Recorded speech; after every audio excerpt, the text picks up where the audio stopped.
معزز سامعین کرام، آپ سن رہے ہیں تیارے اردو چینل پر احمد ریاض الہدیٰ کی کتاب سلاطین دہلی، باب number 13، Feroz Shah Tughlaq, sub heading سلطان کا کردار اور شخصیت۔ فیروز شاہ کی اصلاحات کا بنیادی مقصد سلطنت کا استحکام اور رعایا کی خوشحالی تھی، اور وہ بہت سے اصلاحی اقدام سے اپنے اس مقصد میں پوری طرح کامیاب ہوا۔ لوگوں سے ٹیکسوں کا بوجھ اتر گیا، زراعت عام ہو گئی، کاشتکار اور دوسرے لوگ خوشحال ہو گئے۔ اس کی مذہبی اور علم و ادب کی خدمات سے اسلام کو ترقی حاصل ہوئی۔ باغات، فن تعمیر اور شہروں کی تعمیر سے ہندوستان سبزہ زار اور خوبصورت عمارتوں کا مجموعہ بن گیا۔ بقول ولسلے ہیگ، فیروز تغلق کا عہد حکومت اکبر سے پہلے برصغیر میں مسلمانوں کی حکومت کے ایک شاندار باب کا اختتام ہے۔ اپنے کردار کی خامیوں کے باوجود فیروز انتظام سلطنت کو بہتر بنانے، اپنی عوام کی حالت بہتر کرنے اور ان کی محبت حاصل کرنے میں کامیاب ہوا۔ لین پال اس کی خدمات کا ذکر کرتے ہوئے اسے a father to his people قرار دیتا ہے، لیکن ان اصلاحات کے کچھ پہلو نقصان دہ ثابت ہوئے۔ نمبر 1، ملک کو جاگیروں میں تقسیم کر دینے سے نہ صرف مرکزی قوت کو بے حد نقصان پہنچا، بلکہ بدنظمی کو بھی فروغ حاصل ہوا۔ جاگیردار جلد ہی خود سر ہونے لگے اور انہوں نے اپنے مفادات کے پیش نظر مرکزی حکومت کے احکام کو پس پش ڈالنا شروع کر دیا۔ نمبر 2، فیروز شاہ نے غلاموں کی ایک بہت بڑی فوج تیار کر لی، جو اس کے عہد میں تو وفادار رہی تھی، لیکن اس کی آنکھیں بند ہوتے ہی ان کی وفاداریاں ذاتی اغراض و مقاصد کا شکار ہو گئیں۔ خاندان اور سلطنت کے خلاف ہونے والی بغاوتوں اور محلاتی سازشوں میں وہ پیش رہے۔ فیروز شاہ نے فوج کے عہدے کو موروثی بنا دیا، یعنی اگر کوئی فوجی مر جائے یا بوڑھا ہو جائے تو اس کا عہدہ اس کے بیٹے، داماد یا غلام کو دے دیا جائے۔ اس سے فوج میں بہت سے نااہل افسر جمع ہو گئے، جس سے فوج کی کارکردگی بری طرح متاثر ہوئی۔ بقول ایشوری پرساد، اگر کسی پالیسی کا جائزہ اس کے نتائج سے نکالا جائے تو ہمیں کہنا چاہیے کہ فیروز تغلق سلطنت کو وہ استحکام بخشنے میں ناکام ہوا جو 14ویں صدی میں اعلیٰ درجے کی انتظامی صلاحیت اور فوجی قابلیت کے امتزاج سے ہی حاصل ہو سکتا تھا۔ تاہم ان کمزور پہلوؤں کے باوجود فیروز شاہ تغلق ہندوستان کے عظیم حکمرانوں میں شمار کیا جاتا ہے۔ باب نمبر 14، سید خاندان۔ فیروز تغلق کے جانشین محمد تغلق کے آخری دور میں مختلف صوبوں اور باجگزار ریاستیں سرکشی پر آمادہ ہو گئی تھیں۔ دکن کے ہندو راجاؤں کے سلطان دہلی کی اطاعت کا جوا اپنی گردن سے اتار پھینکا تھا اور اپنی خود مختاری کا اعلان کر دیا تھا۔ مالابار کے صوبے دار احسان شاہ نے مدورہ میں خود مختار سلطنت قائم کر لی۔ ادھر حسن گنگو نے دولت آباد میں بہمنی سلطنت کی بنیاد رکھی۔ بکا اور ہری ہر نے تجیہ نگر کی ہندو سلطنت کی بنیادیں استوار کیں۔ گویا تمام دکن سلطنت دہلی کے قبضہ اختیار سے نکل چکا تھا اور نئی سلطنتوں کا قیام عمل میں آ رہا تھا۔ فیروز شاہ نے دکن پر دوبارہ تسلط قائم کرنے کی کوشش نہ کی۔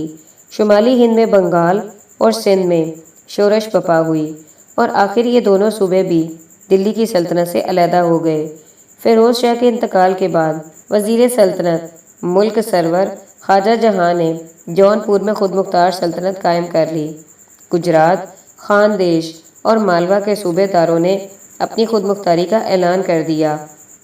غرض یہ کہ ہندوستان میں اسلامی سلطنت کا ماہ کامل گھٹتے گھٹتے ماہ نو کی شکل اختیار کر گیا، جس کی ضیاء پاشی صرف دہلی اور اس کے نواحی علاقے تک محدود تھی۔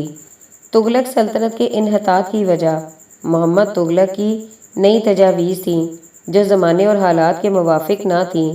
دارالسلطنت کی تبدیلی، نئے سکے کا اجرا اور دور دراز مہمات کے سبب خزانہ خالی ہو گیا تھا اور بغاوتوں نے جا بجا سر اٹھایا تھا۔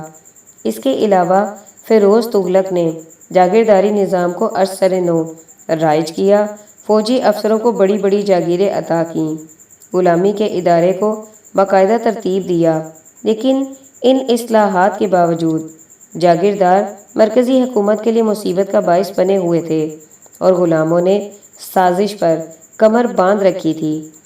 1388 میں فیروز شاہ کے انتقال کے بعد اس کا پوتا غیاث الدین تغلق شاہ دوم مسند حکومت پر بیٹھا۔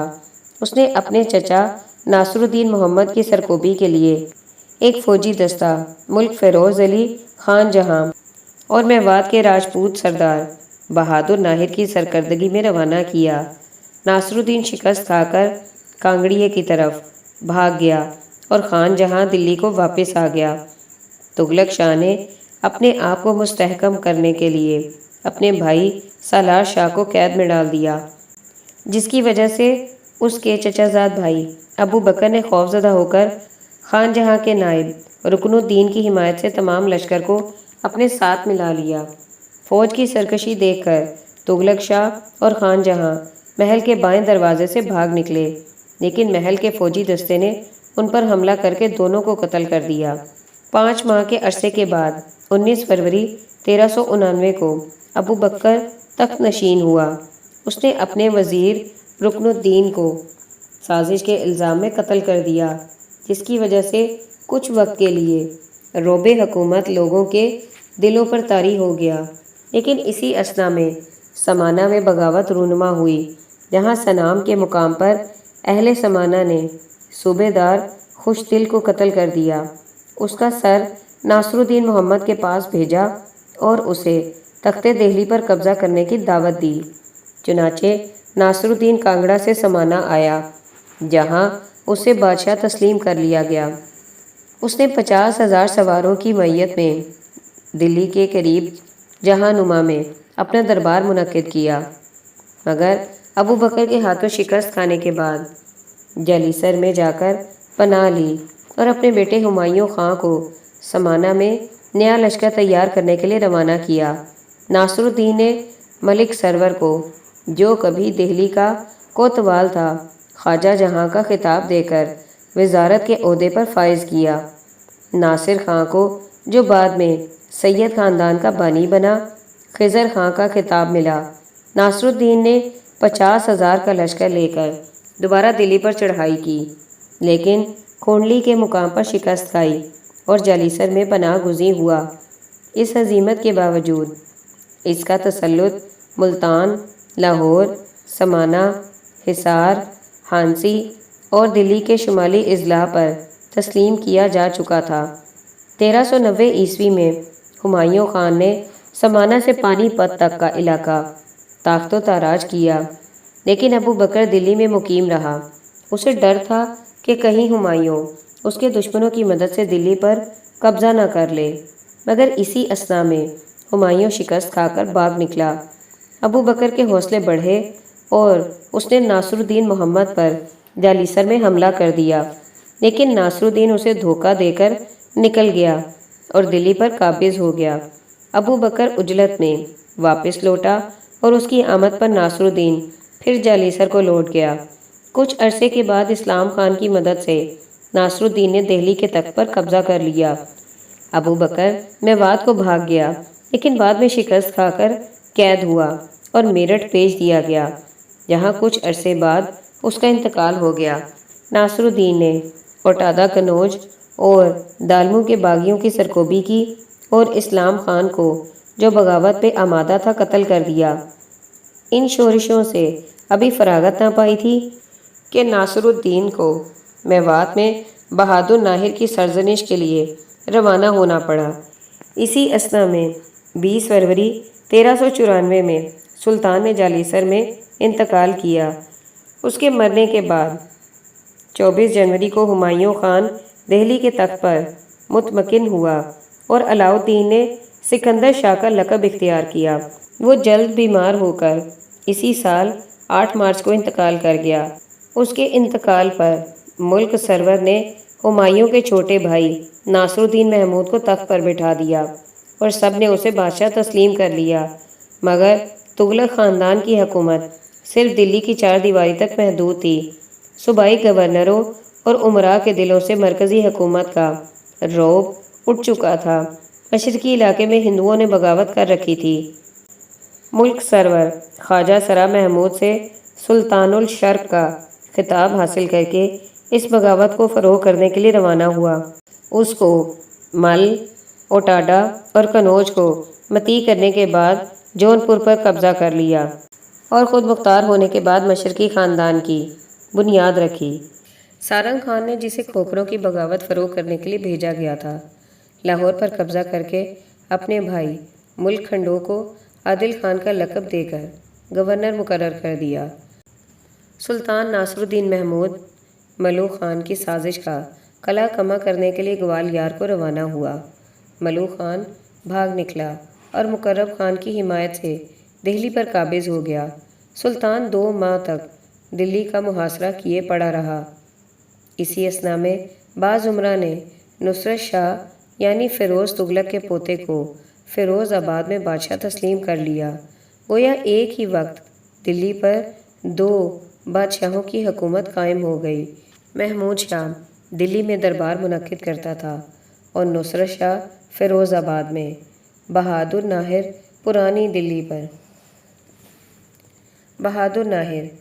دلی پر اور ملور جسے مقرب خان نے اقبال خان کا خطاب دیا تھا، مری پر قابض تھے اور دونوں برائے نام محمود کے اطاعت گزار تھے۔ جون 1398 عیسوی میں ملور محمود کا ساتھ چھوڑ کر نصرت شاہ کے ساتھ مل گیا۔ کچھ عرصے بعد اس پر دھوکے سے حملہ کر دیا۔ نصرت نے بھاگ کر تاتار خان کے پاس پناہ لی، لیکن اس نے مقرب خان کو دھوکے سے قتل کر دیا اور محمود خان کو برائے نام تخت پر بٹھا کر حکومت کی باغ دوڑ اپنے ہاتھ میں لے لی۔ ملوح تاتار اور مقرب کے تعاقب میں روانہ ہوا۔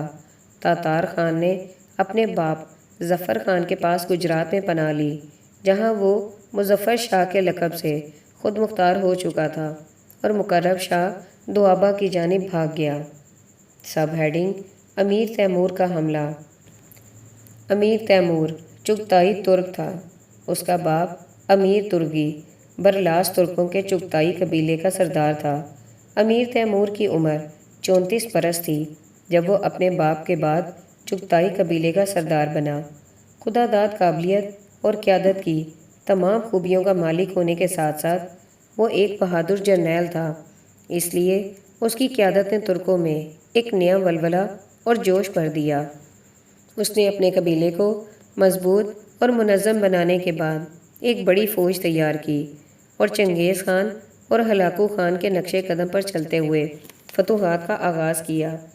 اس نے سب سے پہلے ہمسایہ ملک ایران پر حملہ کیا، اس کے بعد ترکی پر حملہ کیا اور بایزید یلدرم کو شکست دے کر پنجرے میں قید کر دیا۔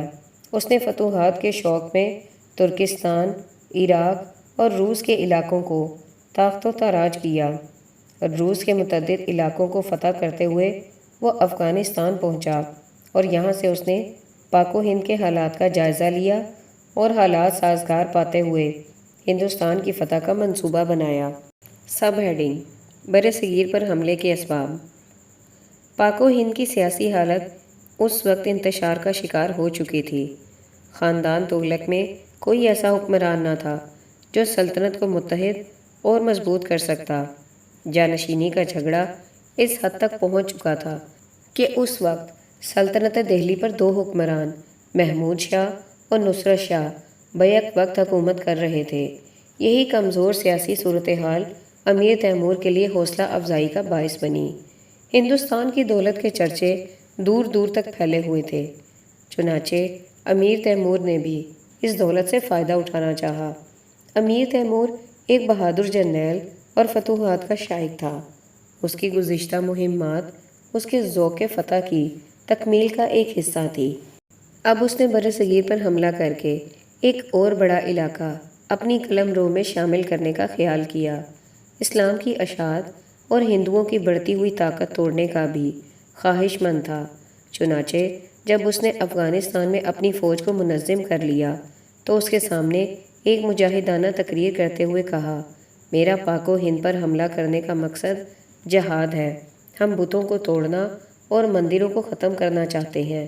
اگر تم لوگ مجاہدانہ طریقے سے لڑتے ہوئے مارے گئے تو شہادت نصیب ہوگی، اور اگر فتح یاب ہوئے تو غازی کہلاؤ گے۔ یہ وہ وجوہات تھیں جو ہندوستان پر امیر تیمور کے حملے کا باعث بنی۔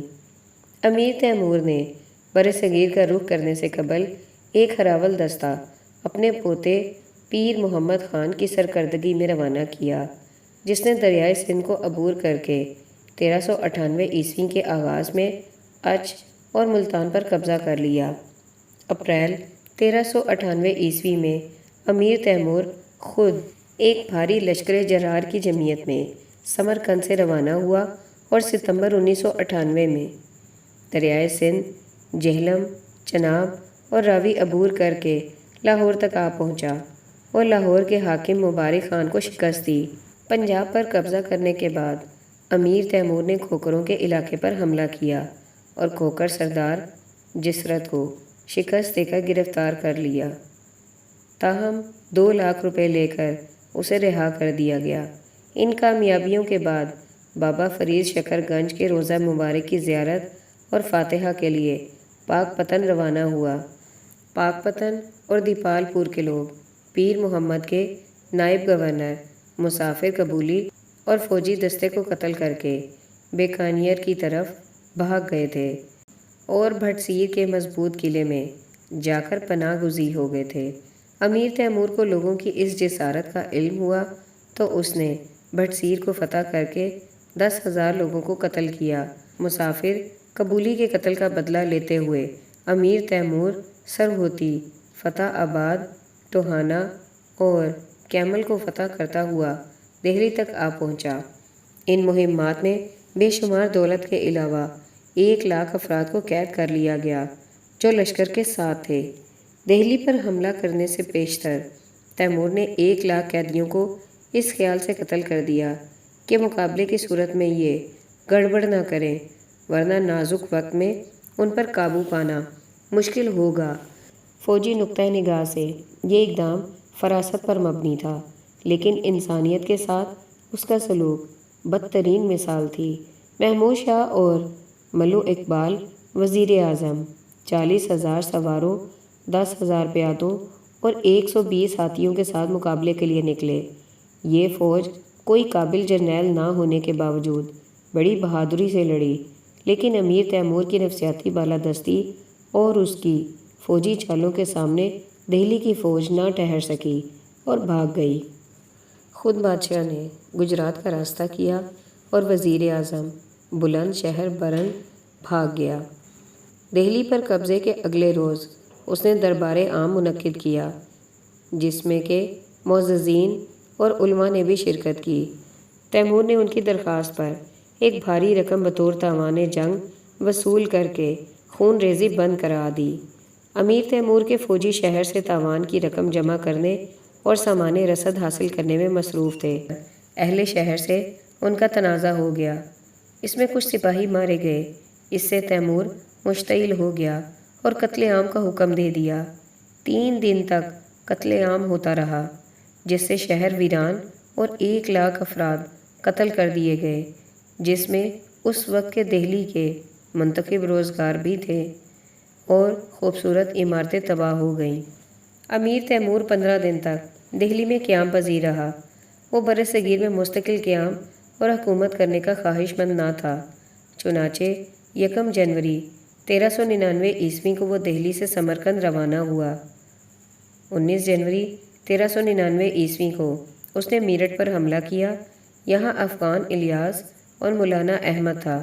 سیری نے ان کا مقابلہ کیا، لیکن مغلوب ہوئے تیمور نے شہر کو تاخت و تاراج اور آبادی کو تہہ تیگ کر دیا۔ اس کے بعد وہ ہندوؤں کے مقدس مقام ہریدوار پہنچا اور انہیں شکست دے کر مندروں کو مسمار کر دیا۔ ہریدوار سے تیمور پہاڑی ریاست سرمور پر حملہ آور ہوا اور رائے مہروز کو شکست فاش دی اور شیوالک کی پہاڑیوں سے ہوتا ہوا جموں پہنچ گیا۔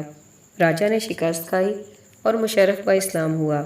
مارچ 1999 عیسوی میں تیمور نے کشمیر میں اپنا الوداعی اجلاس منعقد کیا۔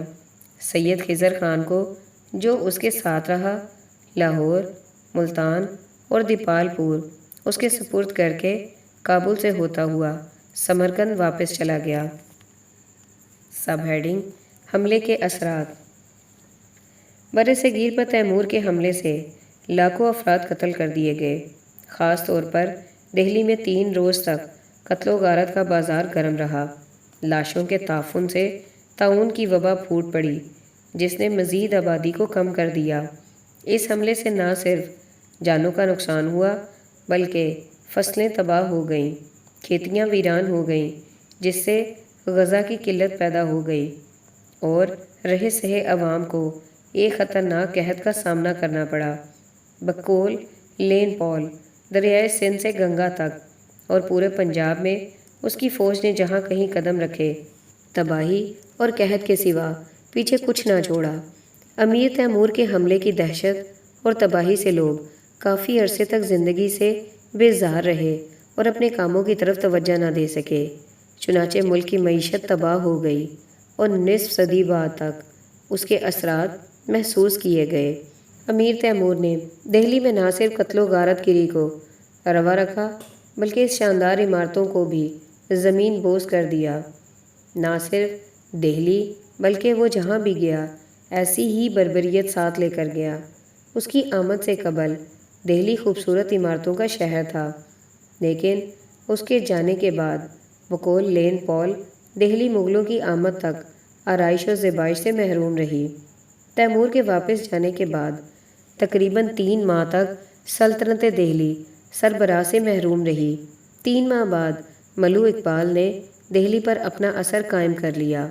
1401 عیسوی میں محمود تغلق بھی دہلی آ گیا، لیکن سیاہ و سفید کا مالک بدستور ملو اقبال ہی رہا۔ 1405 عیسوی میں ملو اقبال نے پنجاب پر حملہ کر دیا، لیکن حاکم پنجاب خضر خان کے ہاتھوں شکست کھا کر مارا گیا۔ اس پر خضر خان نے دہلی پر حملہ آور ہو کر شہر کا محاصرہ کر لیا، لیکن اسے قحط اور وبا کے باعث واپس لوٹنا پڑا۔ بالآخر 18 سال کی حکومت کے بعد 1413 عیسوی میں محمود تغلق نے کیمل کے مقام پر وفات پائی۔ اس کی زندگی کے خاتمے کے ساتھ ہی تغلق خاندان کی حکومت کا خاتمہ ہو گیا۔ امیر تیمور نے خضر خان کو دہلی سے واپسی پر پنجاب میں اپنا نائب مقرر کیا۔ 1414 عیسوی میں سلطان محمود تغلق کی وفات کے بعد دہلی کے سیاسی انتشار سے فائدہ اٹھاتے ہوئے اس نے لاہور سے آگے بڑھ کر دہلی پر قبضہ کر لیا اور خاندان سادات کی بنیاد رکھی۔ امیر تیمور کے حملے سے دہلی کی مرکزی حکومت ختم ہو گئی، چنانچہ بہت سے صوبوں نے خود مختاری اختیار کر لی۔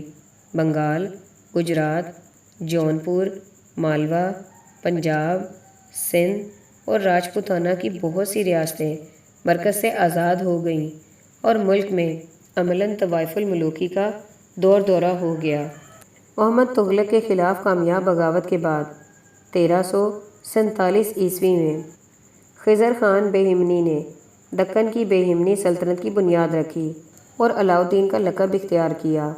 اس کے عہد حکومت میں ریاست کی حدود بہار سے لے کر دریائے کرشنا تک پھیلی ہوئی تھی۔ امیر تیمور کے حملے سے چونکہ دہلی کی مرکزی حکومت کمزور ہو گئی تھی، اس لیے یہ خاندان دکن میں مزید مضبوط ہو گیا۔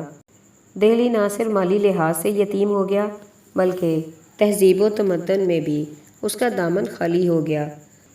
امیر تیمور کاریگروں اور صناعوں کی ایک بھاری تعداد اپنے ساتھ لے گیا، جس سے برصغیر کی صنعت اور فن تعمیر پر بڑا برا اثر پڑا۔ امیر تیمور واپس جاتے وقت کاریگر اور صناع بھی ساتھ لیتا گیا اور مایوسی کے مارے ہوئے عوام کا اخلاق و تمدن بھی۔ امیر تیمور نے ایک طرف برصغیر کو اس کے عظیم وسائل سے محروم کر دیا اور دوسری طرف لوگوں کے حوصلے اتنے پست کر دیے کہ جن مسلمانوں نے 1 صدی سے زیادہ وحشی منگولوں کو ناکو چنے چبوائے تھے، ان کے حوصلے اتنے پست ہو گئے کہ مغرب کی طرف سے ہر حملے آور سے وہ خائف رہنے لگے اور ان کے اندر کوئی ایسی مضبوط حکومت 150 سال بعد تک بھی قائم نہ ہو سکی جو خارجی حملوں کا مقابلہ کر سکتی۔ تیمور کے حملے نے بابر کو بھی برصغیر پر حملے کا بہانہ دیا اور اس نے تیموری نسل سے ہونے کی وجہ سے بر صغیر کو اپنی ملکیت قرار دیا، اور ابراہیم لودھی کے مخالفین نے اس کو حملہ آور کرنے کے لیے فوراً اس کے اس دعویٰ کو قبول کر لیا۔